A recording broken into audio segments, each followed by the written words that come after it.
कहानी सच्ची मित्रता। गांव में एक 12 साल का लड़का आर्यन रहता था। वह पढ़ाई में तेज और दोस्तों में लोकप्रिय था। उसकी एक विशेष दोस्ती थी सिया से, जो उसके पड़ोस में रहती थी। सिया बहुत समझदार और बुद्धिमान थी और दोनों की दोस्ती गांव के दूसरे बच्चों के लिए मिसाल बन गई थी। एक दिन गांव में एक नया लड़का विक्रांत आया। वह शहर से था और नए माहौल में घुलने मिलने में कठिनाई महसूस कर रहा था। आर्यन और सिया ने उसे अपने साथ खेल में शामिल किया। शुरुआत में विक्रांत संकोच में था, लेकिन धीरे धीरे उसने आर्यन और सिया की दोस्ती का असर देखा और वह भी उनमें शामिल हो गया। आर्यन और सिया ने विक्रांत को अपने खेलों में शामिल किया। तीनों ने मिलकर खेलना शुरू किया और विक्रांत की मुस्कान वापस लौटने लगी। तीनों का समय हंसी मजाक में बीतने लगा।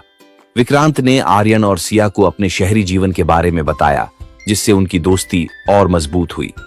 एक दिन गांव में एक बड़ा खेल प्रतियोगिता आयोजित हुआ।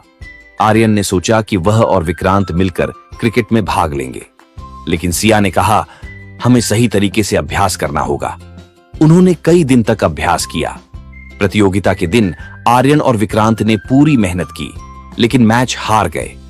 आर्यन निराश हुआ, लेकिन सिया ने उसे समझाया, जीत और हार दोनों जीवन का हिस्सा हैं। महत्वपूर्ण है कि हमने साथ में खेला और कोशिश की। कुछ समय बाद विक्रांत ने गांव में एक समस्या देखी। गांव के बच्चे अक्सर पढ़ाई में कमजोर थे। विक्रांत ने आर्यन और सिया से कहा, हमें कुछ करना चाहिए। उन्होंने एक अध्ययन समूह बनाया, जिसमें वे बच्चों को पढ़ाने लगे।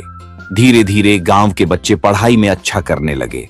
सभी ने उनकी मेहनत की सराहना की। यह देखकर विक्रांत को खुशी हुई और उसने महसूस किया कि सच्ची मित्रता न केवल अपने लिए बल्कि दूसरों के लिए भी होती है। एक दिन गांव में एक त्योहार आया। सभी बच्चे मिलकर तैयारी कर रहे थे। विक्रांत को एक ऐसा काम सौंपा गया जो बहुत मुश्किल था। उसे एक नृत्य प्रदर्शन का नेतृत्व करना था, लेकिन कुछ दिन पहले विक्रांत बीमार पड़ गया। आर्यन और सिया ने विक्रांत का ख्याल रखा। वे न केवल उसकी मदद करते रहे, बल्कि उन्होंने नृत्य की भी पूरी तैयारी की।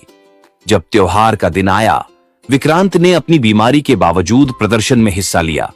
उन्होंने तीनों ने मिलकर शानदार प्रदर्शन किया और सबने उनकी सराहना की। इस अनुभव ने विक्रांत को सिखाया कि सच्ची मित्रता में एक दूसरे का सहारा देना कितना महत्वपूर्ण है।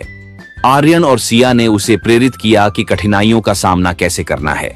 जैसे जैसे समय बीतता गया, आर्यन, सिया और विक्रांत ने मिलकर कई नई गतिविधियों की योजना बनाई। उन्होंने खेलों में भाग लिया, नाटक किए और समाज सेवा की। उनकी मित्रता और मजबूत हो गई थी। कुछ साल बाद जब सभी बड़े हो गए, आर्यन ने फैसला किया कि वह अपने गांव में एक स्कूल खोलेगा। सिया और विक्रांत ने उसका साथ देने का वादा किया। तीनों ने मिलकर एक नई शुरुआत की। वे समझ गए थे कि सच्ची मित्रता केवल साथ रहने में नहीं, बल्कि एक दूसरे का सहारा बनने में है।